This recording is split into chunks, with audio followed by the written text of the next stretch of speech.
Selamat datang di Geografi Channel. Kali ini kita akan bahas mengenai pengertian dan siklus penanggulangan bencana atau manajemen bencana. Pengertian bencana menurut Undang-Undang Nomor 24 Tahun 2007 tentang penanggulangan bencana. Bencana adalah peristiwa atau rangkaian peristiwa yang mengancam dan mengganggu kehidupan dan penghidupan masyarakat yang disebabkan baik oleh faktor alam dan atau non-alam maupun faktor manusia, sehingga mengakibatkan timbulnya korban jiwa manusia, kerusakan lingkungan, kerugian harta benda, dan dampak psikologis. Adapun jenis bencana, yaitu ada bencana alam, bencana non-alam, dan bencana sosial. Yang pertama adalah bencana alam. Bencana alam adalah bencana yang diakibatkan oleh peristiwa atau serangkaian peristiwa yang disebabkan oleh alam. Contohnya, gempa bumi, tsunami, gunung meletus, banjir, kekeringan, angin topan, dan tanah longsor. Kemudian bencana non-alam, bencana yang diakibatkan oleh peristiwa atau rangkaian peristiwa non-alam. Contohnya, gagal teknologi, gagal modernisasi, epidemik, dan wabah penyakit. Contoh yang seperti sekarang ini adalah COVID-19. Kemudian bencana sosial, bencana yang diakibatkan oleh peristiwa atau serangkaian peristiwa yang diakibatkan oleh manusia. Misalnya adalah konflik sosial antar kelompok atau antar komunitas masyarakat dan adanya teror. Istilah dalam mitigasi bencana, yang pertama ada bencana atau disaster, yang kedua adalah bahaya atau hazard, yang ketiga adalah kerentanan atau vulnerability, dan yang keempat adalah resiko atau risk. Yang pertama bencana.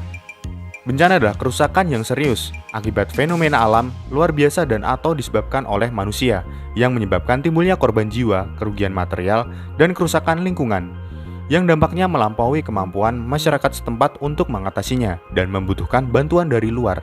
Kata kuncinya adalah bencana adalah kerusakan yang serius. Adanya kerusakan yang serius itu bencana. Kemudian bahaya.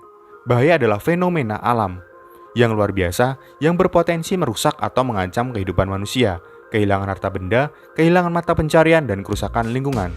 Misalnya adalah tanah longsor, banjir, gempa bumi, letusan gunung api, dan kebakaran hutan. Bahaya adalah fenomena alam yang berpotensi merusak lingkungan. Kemudian adanya kerentanan. Kerentanan adalah sekumpulan kondisi atau suatu akibat keadaan. Keadaan ini dipengaruhi oleh faktor fisik, sosial, ekonomi, dan lingkungan yang berpengaruh buruk terhadap upaya-upaya pencegahan penanggulangan bencana. Misalnya, bangunan tidak tahan gempa, kurangnya pemahaman masyarakat mengenai mitigasi bencana. Jadi, kerentanan adalah sekumpulan kondisi yang berpengaruh terhadap upaya pencegahan mitigasi bencana. Kemudian adalah resiko.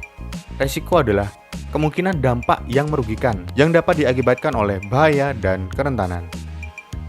Ada satu hal yang belum dibahas, yaitu mitigasi. Mitigasi adalah upaya yang dilakukan untuk mengurangi dampak-dampak dari suatu bencana.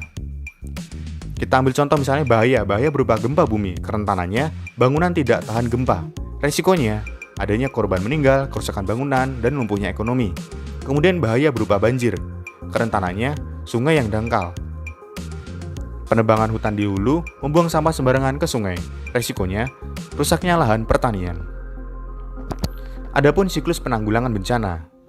Siklus penanggulangan bencana atau sering kita sebut dengan manajemen bencana merupakan seluruh kegiatan yang meliputi aspek perencanaan dan penanggulangan bencana pada sebelum, saat, dan sesudah terjadi bencana yang dikenal sebagai siklus manajemen bencana.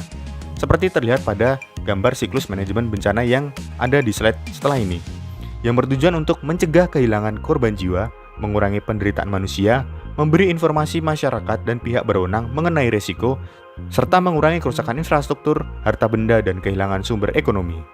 Berikut adalah gambar ilustrasi mengenai siklus manajemen bencana. Dimulai ketika pra-bencana atau sebelum bencana. Pada kiri gambar yaitu ada pencegahan, kesiapsiagaan, peringatan dini, dan mitigasi bencana.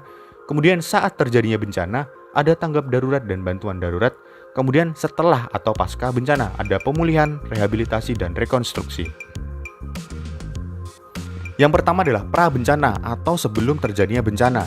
Apa yang harus kita lakukan? Yang kita harus lakukan adalah pencegahan atau prevention, yaitu upaya yang dilakukan untuk mencegah terjadinya bencana, jika mungkin dengan meniadakan bencana. Contohnya, larangan membuang sampah sembarangan supaya tidak terjadi bencana banjir, dan larangan terhadap illegal logging atau penebangan pohon liar. Kemudian ada kesiapsiagaan, yaitu serangkaian kegiatan yang dilakukan untuk mengantisipasi bencana melalui pengorganisasian, serta melalui langkah yang tepat guna dan berdaya guna. Contohnya, penyiapan sarana komunikasi, pos komando, dan penyiapan lokasi evakuasi. Masih di pra-bencana, yang selanjutnya adalah peringatan dini, yaitu serangkaian kegiatan pemberian peringatan sesegera mungkin kepada masyarakat tentang kemungkinan terjadinya bencana pada suatu tempat oleh lembaga yang berwenang. Pemberian peringatan dini harus menjangkau masyarakat, segera, tegas, tidak membingungkan, dan bersifat resmi. Contohnya, membunyikan sirine untuk memberikan pengumuman. Kemudian mitigasi bencana, yaitu serangkaian upaya untuk mengurangi resiko bencana. Jadi mitigasi adalah upaya untuk mengurangi risiko bencana, baik melalui pembangunan fisik maupun penyadaran dan peningkatan kemampuan menghadapi ancaman bencana. Contohnya ada mitigasi struktural, yaitu dengan melakukan pembangunan, misalnya pembuatan check dam dan tanggul. Kemudian ada mitigasi non-struktural, yaitu membuat peraturan perundangan dan pelatihan.